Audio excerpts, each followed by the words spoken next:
Jeremy Swayman isn't rattled by last season's struggles. In fact, he's referring to himself in the third person, dialed in, calling himself a completely different human being.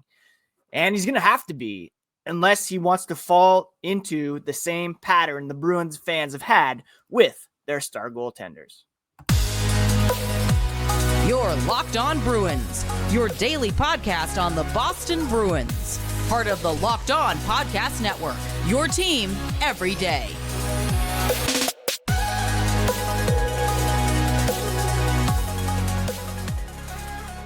What is up, Bruins fans, and welcome back to the Locked On Boston Bruins podcast. I'm your host, Ian McLaren.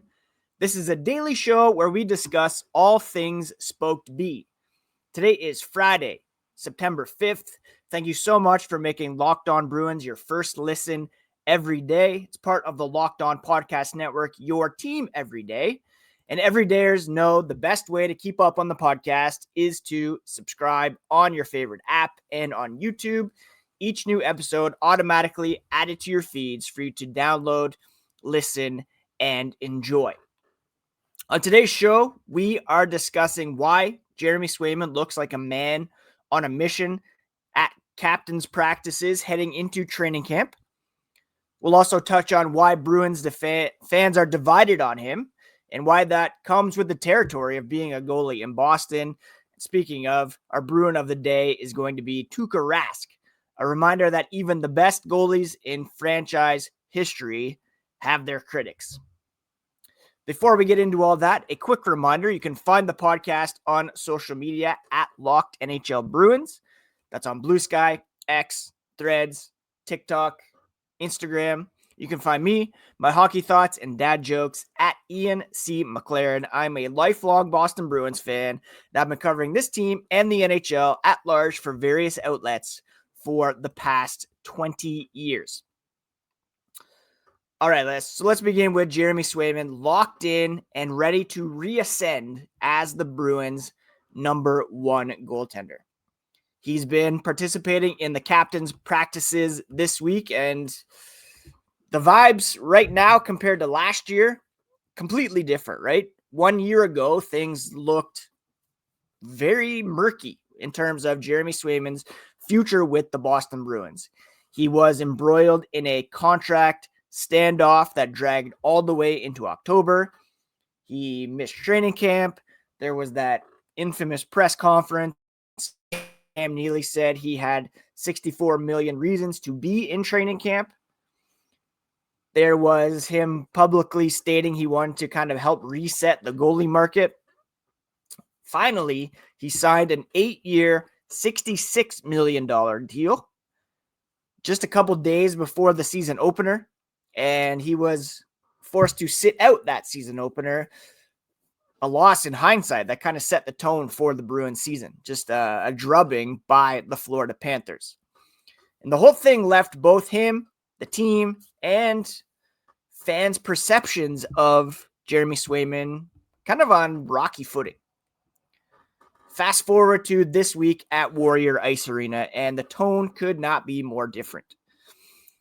When asked about training camp, Swayman jumped in before the question was even finished and said he is so excited. And that's the energy. That's the mood you want to bring. He talked about how much he missed being around the guys last year, how important training camp really is, and how he's rallied behind showing love to his teammates and setting the standard for the locker room. I've talked a bunch. Everydayers will remember conversations about the captaincy, the new leadership core, which skater-wise is built around David Pastrnak, Charlie McAvoy, Nikita Zadorov, Elias Lindholm. But make no mistake, Jeremy Swayman is massively important to this team, and guys are going to rally around him if he rises to the occasion. And you saw some kind of seeds of dissension last year when Brad Marchand was facing a contract situation. He was an impending unrestricted free agent, and he remarked he wasn't going to be talking publicly about his contract status, whereas Jeremy Swayman had been pretty open about it during the summer. So you wonder if there was some residual tension over that, or just maybe Swayman. Goalies are unconventional. They can be characterized as weird sometimes. And bucking the trend kind of rubbed against that Bruins culture, right? And missing training camp, seemingly it wasn't a holdout, but it was a contract stalemate. That sets you behind. You need those practices. You need those exhibition game reps in order to begin the regular season with the best possible conditioning, training, and preparation, right?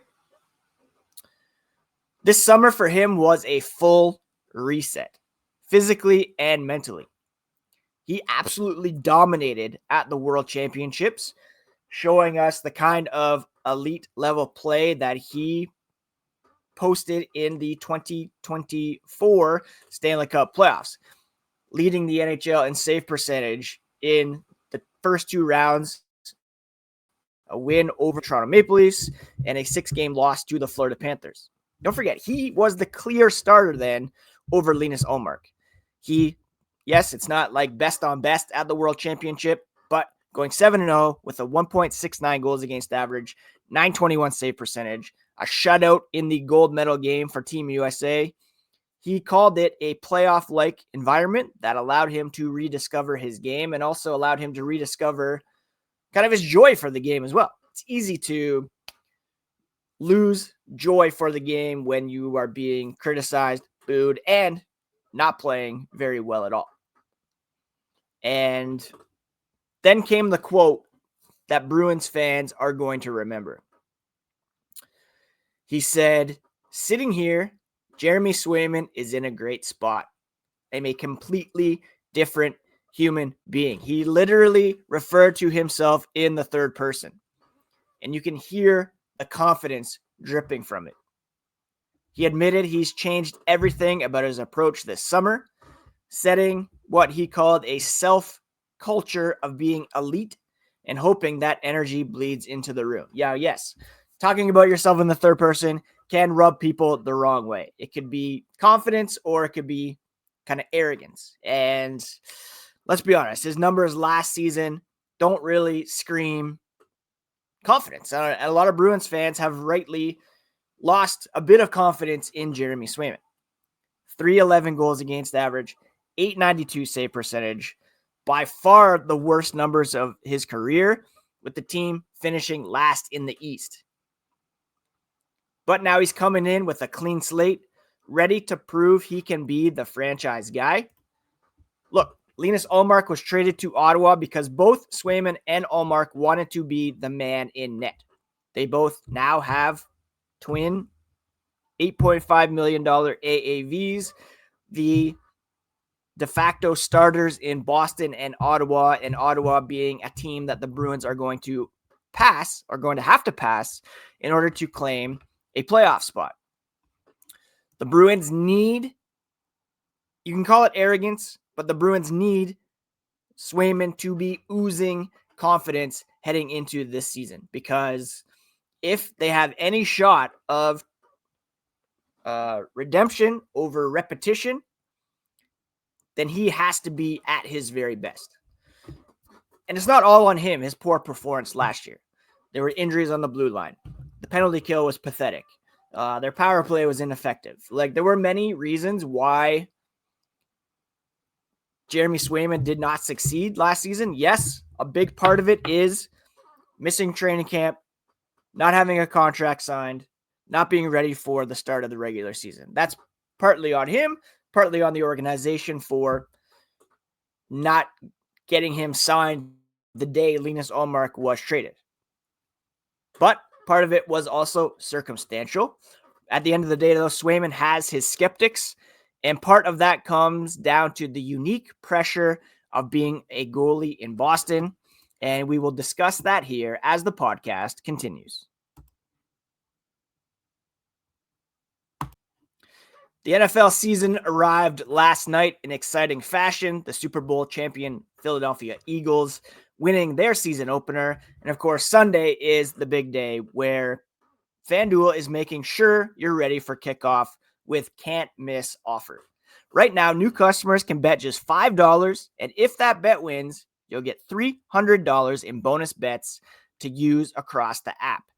It makes every game more exciting, whether you're watching your team or just keeping an eye on your fantasy lineup.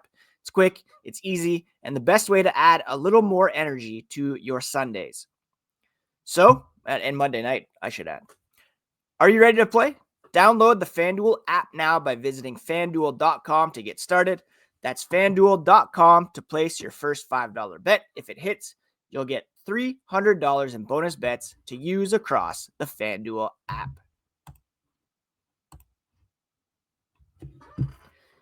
Hey, before we continue, a quick thank you again for making Locked On Bruins part of your listen every day, part of your day, every single day.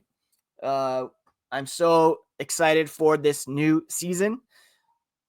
Maybe not because of the outlook for the Boston Bruins, but just because I love hockey. I love this team, and I love talking about them no matter what. So please join in the conversation by subscribing on your favorite podcast app and on YouTube. Hit that notification bell so that you are aware of when a new episode drops. And you can also catch the shorts, reels, TikToks that I post on a pretty regular basis, and especially when there is breaking news. All right, let's continue our discussion about Jeremy Swayman. Jeremy Swayman, talking about Jeremy Swayman, saying he's a completely different human being than he was this time last year, learning from that experience and approaching this offseason and this training camp in a different way, hoping that bleeds around the room and that he can kind of lead the way as the last line of defense. He's under heavy scrutiny, heavier scrutiny than most Bruins, because goalies always are. And let's be real, Bruins fans are split on Swayman these days. On one side, you've got people who love his energy, the fist bumps, the personality, the big saves, yes, even referring to himself in the third person. On the other side, though, you've got fans looking at last season's numbers, .892 save percentage, well below his career average, and wondering if the Bruins made the right decision moving on from Ullmark and tying their future to Swayman.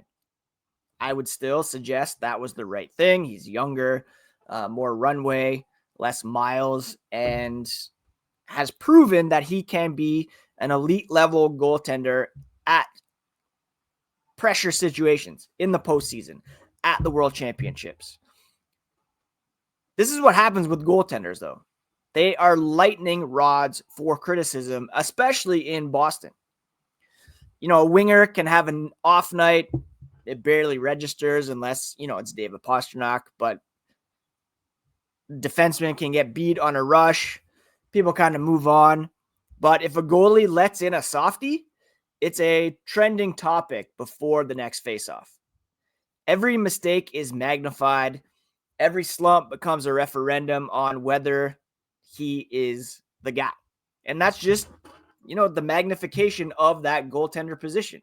The last line of defense, the play can be broken down at any part of the ice, leading to odd man rushes or breakaways or one-timers from the circle. If you're not stopping that puck, that's what people remember. They don't necessarily remember the, let's take it back to 2019. We'll talk more about Tuukka Rask coming up. He's our Bruin of the day. But 2019, you had Jordan Binnington making some huge saves in Game 7. Tuukka Rask, who would have won the Conn Smythe Trophy if the Bruins had won Game 7, did everything possible to help that team win the Stanley Cup. And what you hear is, Tuukka Rask could not get the job done. People don't call out David Krejci for missing a perfect opportunity on Jordan Binnington to put the Bruins up 1-0. Or Even more egregious, that line change by Brad Marchand near the end of the first period that led to a St. Louis Blues goal. This has all been true forever. Tim Thomas was polarizing before his 2011 Cup run. Don't forget, Rask started in 2010 because they thought he was the next man up. The mantle had been passed. Thomas had been passed over, and then the Bruins came back the next year, and we all know what happened after that. Tuukka Rask was elite, winning as goalie in franchise history, led the team to 2 Stanley Cup finals, but was constantly questioned for his durability, his, and I mean that in terms of like getting injured at tough times or getting sick, leaving the COVID bubble to tend to his sick child. Now it's Jeremy Swayman's turn. And look, last season, yes, he missed camp. He did not agree to a contract offer of $8 million. Cam Neely coming out saying he had 64 million reasons to be in training camp. And that prolonged contract stalemate lasted much longer than it should have. And that's both on the team and on Swayman for kind of sticking to his guns and waiting until the best possible offer. He missed camp. The Bruins' defensive structure was a mess, both pre and post Hampus Lindholm and Charlie McAvoy injuries, and the whole team spiraled. There were calls last season for Joonas Korpisalo to take over as the starter or to get some more playing time at the very least. Now we're having a situation where Swayman will be backed up again by Korpisalo, Michael DiPietro. That's a conversation for another day, in my opinion. I've said it before. It should be Korpisalo who's buried. Keep DiPietro up. But at the end of the day, Jeremy Swayman has not lost his swagger. Remember what he said. Speaking in the third person, direct quote. Sitting here, Jeremy Swayman is in a great spot. And he added, I'm a completely different human being. That's not someone who is rattled by criticism. That's someone who is leaning into it, learning from it, setting a standard for himself, and trusting the rest will follow. He wasn't making excuses. He wasn't, defending his poor numbers. He was pointing to it being a learning opportunity, what he did at the World Championship. He's still in contention to be a goaltender for Team USA at the Olympics. And his numbers prior to last season kind of speak for themselves. Yes, he was buffered by lesser load and having Linus Ullmark as his partner, but it's all part of it. It's all part of the learning curve. Some fans are skeptical. That's baked into the DNA of this fan base when it comes to goaltenders. Nobody has ever been immune to that, except for Tim Thomas following Game 7 against the Vancouver Canucks. If they had lost that game, it would be a completely different narrative. Same with Tuukka Rask if they had won Game 7 in 2019. The truth is, though, the Bruins' redemption arc this season really does hinge on Jeremy Swayman. One of the big storylines is going to be, are they going to repeat last season's performance or redeem it? If he bounces back, they've got a major chance to be back in playoff contention. If he doesn't, the whole season could unravel once again, leading to massive sell-offs at the trade deadline. I'm more on the, I believe he can do it camp. Like I'm more in the, I've said it before, my fantasy salary cap lead. I actually traded for Jeremy Swayman this summer, sending Matty Beniers the other way, taking on more money. It's a bit of a risk. And I mean, side note, the other guy and I kind of said, oh, let's swap guys that we're not likely to keep and just see what happens. I'm erring on the side of keeping Swayman because I also have Peter Kochetkov, who's making only $2 million. So nice affordable tandem there. But I really do believe with Marco Sturm at the helm, with Lindholm and McAvoy back on the blue line, that Jeremy Swayman can stabilize the back end for this team and, steal his way into, he's going to have to steal a bunch of games for the Boston Bruins this season. I do believe there's going to be a lot of 2-1, 3-1, 4-2 decisions, and he's going to have to be excellent. If he is, you could very well see a situation where the Bruins sneak back into the playoffs. He's in the Vezina conversation. By extension, Marco Sturm's in the Jack Adams conversation. If he bounces back, they have a fantastic chance, and I believe in Jeremy Swayman. Ian McLaren believes in Jeremy Swayman, to put it in third person. That leads us to today's Bruin of the day. None other than Tuukka Rask. Perfect reminder that even the best goalie in team history could not escape his critics. We'll discuss 2 U's, 2 K's here as the podcast continues.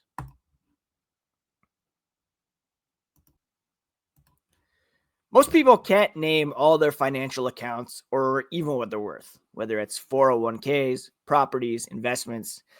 And when you don't have that full picture, you can end up leaving money on the table. And that's why there's Monarch Money, an all-in-one personal finance tool that brings your entire financial life together in one clean, easy-to-use interface on your laptop or your phone. It's built for people with busy lives. If you've put off organizing your finances, Monarch Money is for you. They do the heavy lifting. You can link all your accounts in minutes, see clear data visuals, get smart categorization of your spending, and finally feel in control of your money without ever touching a spreadsheet. Don't let financial opportunity slip through the cracks. Use code LOCKEDONNHL at monarchmoney.com in your browser for half off your first year. That's 50% off your first year at monarchmoney.com with code LOCKEDONNHL.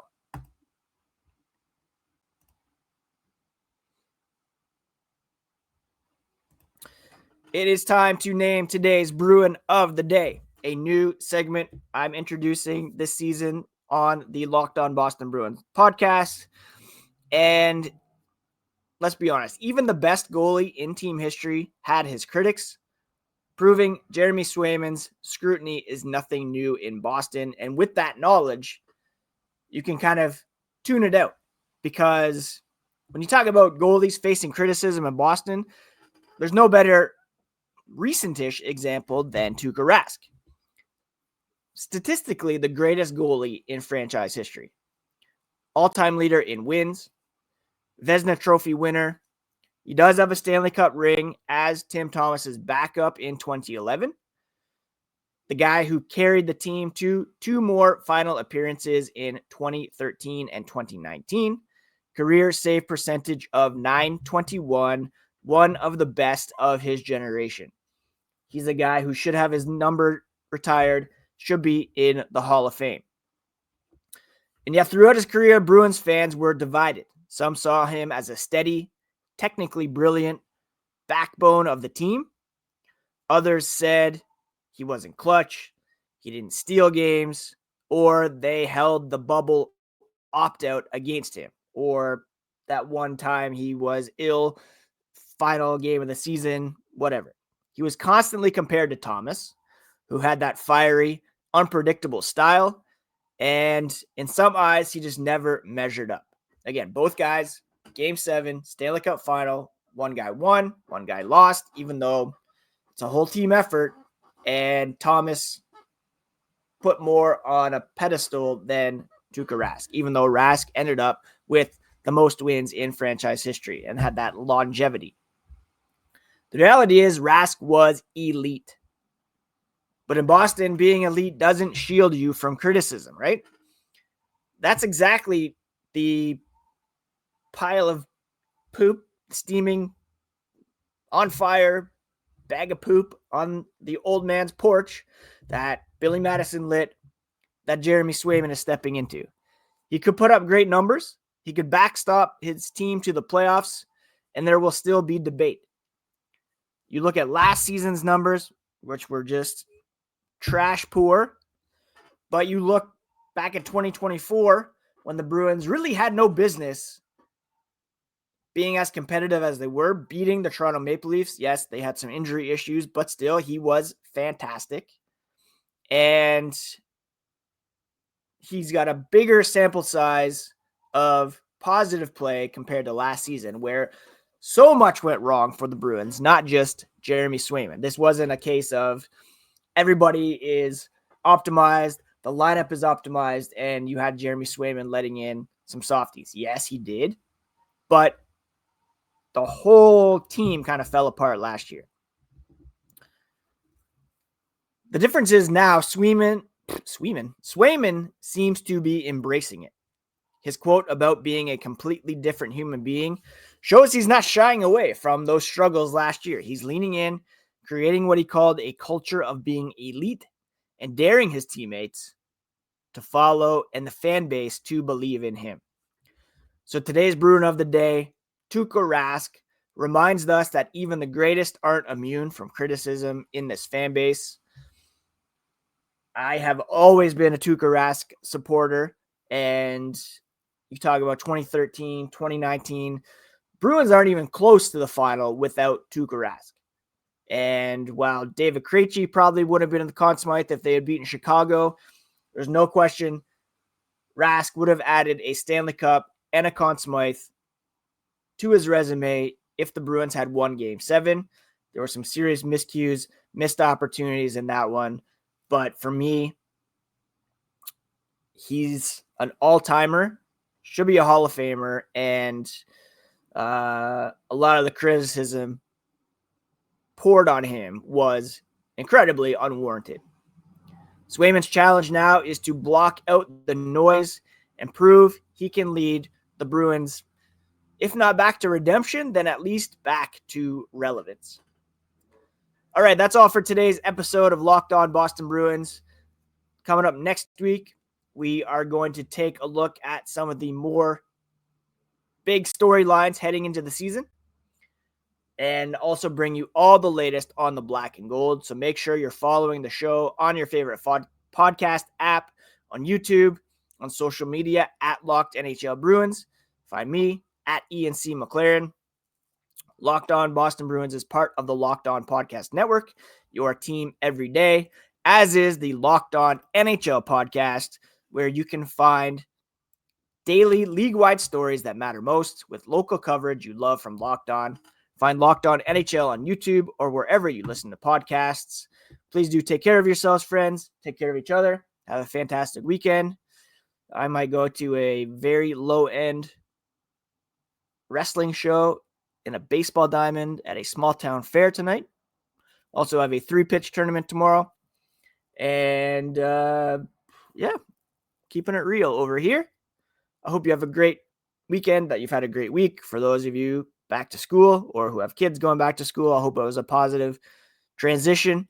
And I'm excited to dig in as we go back to daily beginning on Monday. All right, friends, have a great weekend. We'll talk to you here again on the next episode of Locked On Boston Bruins, part of the Locked On Podcast Network, your team every day.